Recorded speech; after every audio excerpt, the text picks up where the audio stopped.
கடலோரம் அமைந்த ஒரு சிற்றூரில் தென்னந்தோப்புகளும் வயல்களும் சூழ்ந்த பசுமையான வீடொன்றில் சரவணன் என்ற இளைஞன் வசித்து வந்தான். அவன் அருகிலுள்ள நகரில் வேலை பார்த்து ஒவ்வொரு மாலையும் வீடு திரும்புவான். அவன் மனைவி நிலா அமைதியான பக்குவமான பெண். அவர்களுடன் நிலாவின் தாய் மாலதியும் தங்கியிருந்தார்.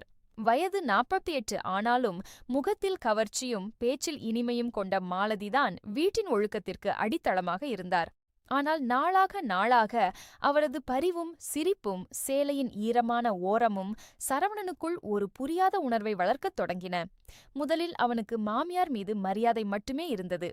பின்னர் அவள் முடியில் சூடிய மல்லிகை, சமைக்கும்போது வழியும் வியர்வை, பாத்திரம் கழுவும்போது கழுத்தில் சிக்கிக்கொள்ளும் முத்துமாலை எல்லாமே அவன் பார்வையை கவரத் தொடங்கின. மாலதியும் அவனது பார்வைகளை கவனித்தார்.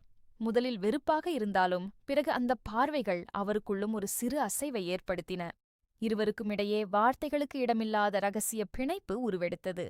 ஒரு மாலை நிலா அக்கா வீட்டுக்குச் சென்றிருந்தாள். மாலதி திண்ணையில் மல்லிகை கோர்த்து கொண்டிருந்தார். சரவணன் அருகில் நின்று பார்த்து கொண்டிருந்தான். "என்ன இப்படி வெறித்துப் பார்க்கிறாய்?" என்று சிரித்துக்கொண்டே கேட்டார் மாலதி. "இந்த குடும்பத்தையே தாங்கி நிற்கும் உங்களை பார்த்து ரசிக்கிறேன்" என்றான் சரவணன். அந்த வார்த்தை மாலதியின் மனதில் ஏதோ ஒரு சரத்தை மீட்டியது. அதை வெளிக்காட்டிக் கொள்ளாமல் வேகமாக உள்ளே சென்றார். ஆனால் அன்று இரவு இருவராலும் நிம்மதியாக தூங்க முடியவில்லை. மறு இணைப்பு. அன்றிரவு சமையலறையில் பாத்திரங்களை அடுக்கிக் கொண்டிருந்த மாலதியின் பின்னால் சரவணன் வந்து நின்றான். அவள் திரும்பி பார்க்கவில்லை. ஆனால் திரும்பி ஓடவும் இல்லை. அந்த வருடம் மழையே இல்லை. வெயில் உச்சத்திலிருந்து பூமி வெடித்தது. கடற்காற்றும் சுடு காற்றாக வீசியது. வீட்டுக்குள்ளேயே வியர்வை பொங்கியது. நிலா சில நாட்களுக்கு உறவினர் வீட்டுக்குச் சென்றிருந்தாள். வீட்டில் சரவணனும் மாலதியும் மட்டும். ஒரு பகல் மாலதி தலையில் எண்ணெய் தடவி தலை முழுகி வெளியே வந்தார். ஈரமான கூந்தலில் நீர்த்துளிகள் ஒழுக உடலோடு ஒட்டிய சேலையுடன் அந்த காட்சி அவனை மயக்கியது. அவன் பார்வை தரையில் படாமல் அவர் மீதே பதிந்தது. "சரவணன், இப்படி பார்க்காதே" என்று குரலில் கூச்சத்துடன் கூறினார் மாலதி.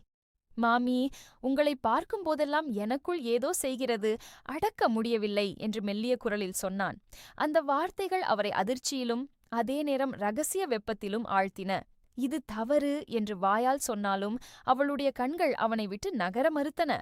சிறிது நேரத்தில் சரவணன் அவளருகே வந்தான். வியர்வையால் நனைந்திருந்த அவள் கையை பிடித்தான். அந்த ஒரு தொடுதல் மாலதியின் உள்ளே இருந்த அணையை அறுத்தது. "நமக்கு இந்த வழி கிடையாது" என்று மெல்ல அழுதாள். ஆனால் அவனுடைய விரல்கள் அவளுடைய விரல்களுடன் பின்னிக் கொண்டன. வெளியே வெயில் கொளுத்தியது. உள்ளே வேறொரு சூடு எரிந்தது. திடீரென கதவு சத்தம் கேட்டது. நிலா திரும்பிவிட்டாள்.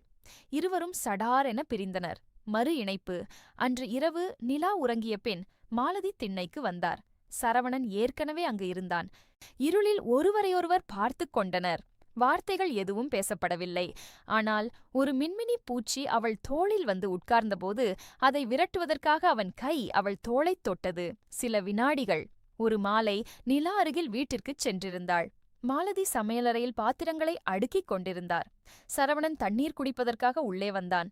இருவரின் கண்களும் சந்தித்தன. அந்த முந்தைய இரவின் நினைவு மின்னல் போல் மின்னியது. மாலதியின் கையிலிருந்த பாத்திரம் நழுவி கணீர் என்று உடைந்து விழுந்தது.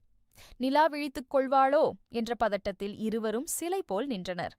சிறிது நேரம் கழித்து நிலா மறுபக்கம் திரும்பிப் படுத்த சத்தம் கேட்டது. இருவரும் நிம்மதி பெருமூச்சு விட்டனர். ஆனால் அந்த அச்சமும் அதைத் தொடர்ந்த நிம்மதியும் அவர்களை மேலும் நெருக்கியது. சரவணன் மெல்ல அவளருகே வந்தான். "மாமி, ஒவ்வொரு நாளும் உங்களை பார்க்கும்போது மனசு எரிகிறது. ஒரு நாளும் உங்களை விட்டு பிரிய முடியாது போலிருக்கு" என்று குரல் தழுதழுக்கச் சொன்னான். மாலதி கண்களில் நீர் மல்க, "நமக்கு இந்த வாழ்க்கை சுமையாகப் போகும் சரவணா, ஆனால் உன்னை விட்டு பிரியவும் மனசு வரவில்லை" என்று மெல்லிய குரலில் சொன்னாள். அந்த வார்த்தை அவன் மனதைக் கிழித்தது. அவளை அணைத்துக் கொள்ள வேண்டும் போல் இருந்தது. ஆனால் அச்சம் கட்டிப்போட்டது. அன்றிரவு இருவரும் வேறு வேறு இடங்களில் அமர்ந்திருந்தாலும் மனதில் ஒரே சிந்தனை, இந்த ரகசியத் தீ நம் வாழ்க்கையையே எரித்துவிடுமோ? மறு இணைப்பு. நள்ளிரவில் சரவணன் தூக்கத்தில் இருந்து எழுந்தான். மாலதி திண்ணையில் உட்கார்ந்து கண்ணீர் விடுவதைப் பார்த்தான். அவளருகே சென்று அமர்ந்தான். "உங்களால் தூங்க முடியவில்லையா?" என்று கேட்டான். அவள் பதில் சொல்லவில்லை. ஆனால் அவள் கை மெல்ல அவன் கையைத் தொட்டது தற்செயலாகவோ வேண்டுமென்றேயோ. அன்றிரவு கிராமம் முழுவதும் அமைதி. விளக்குகள் அணைந்திருந்தன. சரவணன் படுக்கையில் புரண்டு கொண்டிருந்தான். தண்ணீர் குடிக்க எழுந்து திண்ணைக்கு வந்தான்.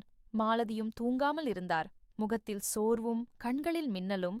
"இது தவறு என்று எனக்குத் தெரியும்" ஆனால் உங்களை நினைக்காமல் ஒரு நாளும் கிடையாது என்று சரவணன் மெல்லிய குரலில் சொன்னான். மாலதி தலை குனிந்தாள். என் வாழ்க்கையில் இப்படி யாரிடமும் மனசு திறந்ததில்லை. நீ என் உள்ளத்தையே உருக்கிவிட்டாய் என்று கண்ணீருடன் சொன்னாள். அவன் மேலும் நெருங்கினான். அவன் விரல்கள் அவள் முடியை வருடின. அந்த வருடலில் அவள் உடல் சிலிர்த்தது. இப்போது இல்லை என்றால் என்றென்றும் முடியாது என்று அவன் முனகினான். அவள் கண்களை மூடிக்கொண்டாள். அது ஒரு அனுமதியின் அடையாளமாக இருந்தது. சுற்றிலும் இருள், வெளியில் இரவு மயில் கூவிய சத்தம். ஆனால் அவர்களுக்குள் ஒரு பெரும் வெடிப்பு ஏற்பட்டது. உடல்கள் அருகின, சுவாசங்கள் கலந்தன. வியர்வையும் நெருப்பும் மெல்லிய அழுகையும் கலந்த ஒரு கணம். அந்த நெருக்கம் அவர்களுக்குள் முழுமையான புரிதலை கொடுத்தது. இனி நாம் பழைய நிலைக்கு திரும்ப முடியாது என்று மாலதி சொன்னாள். திரும்ப வேண்டாம் என்றான் சரவணன். அந்த இரவு வெளியே கோவில் மணி அடித்தது, பிரபஞ்சத்தின் சாட்சியாக. மறு இணைப்பு. விடியற்காலையில் நிலா திரும்பி வந்தபோது மாலதியும் சரவணனும் வெவ்வேறு இடங்களில் இருந்தனர்.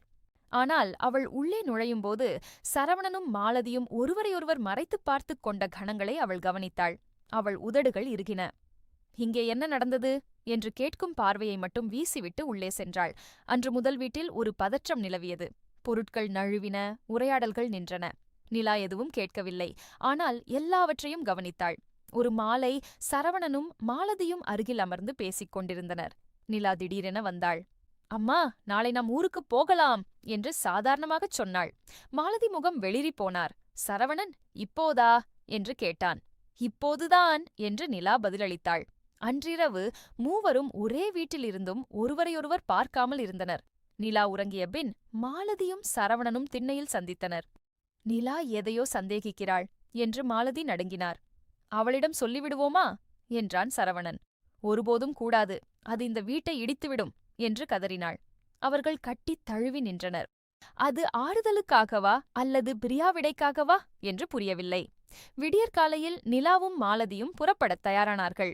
சரவணன், மீண்டும் எப்போது வருவீர்கள் என்று கேட்டான். நிலா, வரமாட்டேன் என்று மட்டும் சுருக்கமாகச் சொல்லிவிட்டு அம்மாவை அழைத்துச் சென்றாள்.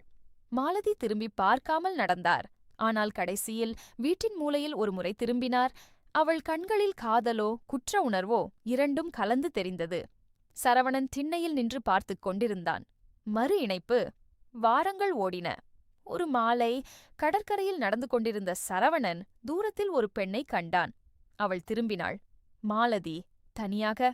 நிலாவிற்குத் தெரியாமல் வந்தேன் என்று அவள் சொன்ன சத்தம் காற்றில் கரைந்தது. சரவணன் பதில் சொல்லும் முன் அவள் மெல்லச் சிரித்தாள். அந்தச் சிரிப்பில் என்ன இருந்தது? மீண்டும் தொடங்கும் ஆசையா அல்லது இறுதியான விடை பெறலா? தெரியவில்லை. இரவு இருளத்.